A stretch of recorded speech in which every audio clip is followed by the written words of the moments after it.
আসসালামু আলাইকুম। মানে আমার কাছে একটু আশ্চর্য লাগছে যে ঘটনাটা কেমনে ঘটলো। তার মানে মাঝে মাঝে এখানে চমক তৈরি হয়।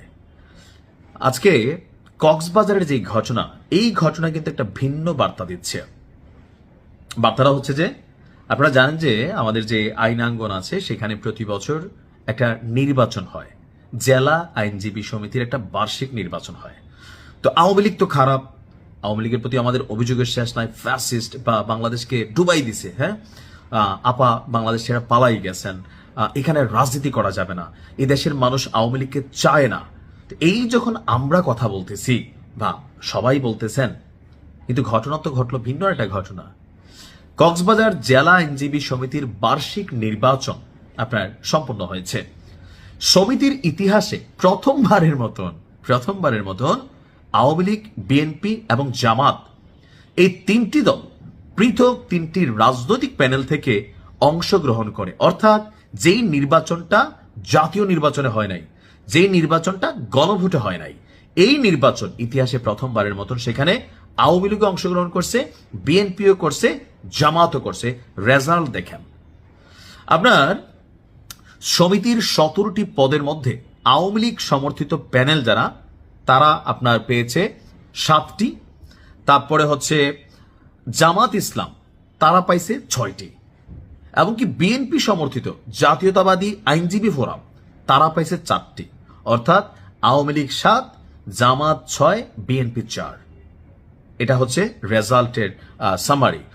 গতকাল সকাল 9টা থেকে বিকাল 3টে পর্যন্ত শান্তিপূর্ণ পরিবেশে জেলা আইনজীবী সমিতি ভবন এবং চকরিয়া উপজেলা চৌকি যে আদালত ভবন আছে, এই দুই কেন্দ্রে ভোট অনুষ্ঠিত হয়।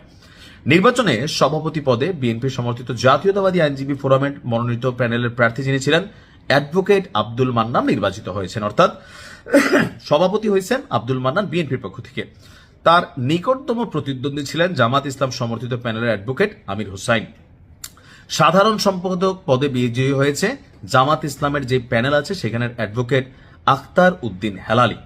তার নিকটতম প্রতিদ্বন্দ্বী ছিলেন সাধারণ সম্পাদক পদে আওয়ামী লীগ সমর্থিত যে প্যানেল আছে সেটার অ্যাডভোকেট মোহাম্মদ নুরুল হুদা। জাতীয়তাবাদী আইনজীবী ফোরাম মনোনীত প্যানেল থেকে সহসভাপতি পদে মোহাম্মদ আবদুল্লাহ, পাঠাগার এবং তথ্য প্রযুক্তি সম্পাদক পদে অ্যাডভোকেট শওকত উসমান, নির্বাহী সদস্য পদে অ্যাডভোকেট আজিজুল করিম নির্বাচিত হয়েছেন। আর এই প্যানেলে 17টি পদের বিপরীতে 16 জন প্রার্থী দিয়ে 4টি পদে জয়ী হয়। এখন টোটাল গিয়া সিটের সংখ্যা আপনার আওয়ামী লীগ বেশি পাইল, আর মোট ভোটার ছিল 948 জন। এর মধ্যে কক্সবাজার কেন্দ্রে 861 জন এবং চকরিয়া কেন্দ্রে 87 জন ভোটার ছিলেন। অর্থাৎ মোট 892 জন যারা আছেন এখানে সদস্য, তারা ভোট দিয়েছেন। আর 17টি পদের বিপরীতে 47 জন চূড়ান্ত প্রার্থী প্রতিদ্বন্দ্বিতা করেন। আর এই প্রথমবার 3টি দল সেখানে নির্বাচন করেন।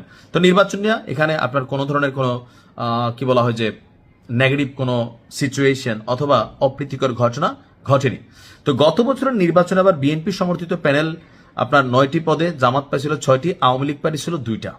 এবার আবার বিএনপি চলে গেছে 3-এ, বাট বড় পদগুলো তারা পাইছে। কি পয়েন্ট যেগুলো, আওয়ামী লীগ চলে আসছে মানে পদের জায়গায় বেশি, বাট বড় বড় পদগুলা সেগুলা পায় নাই।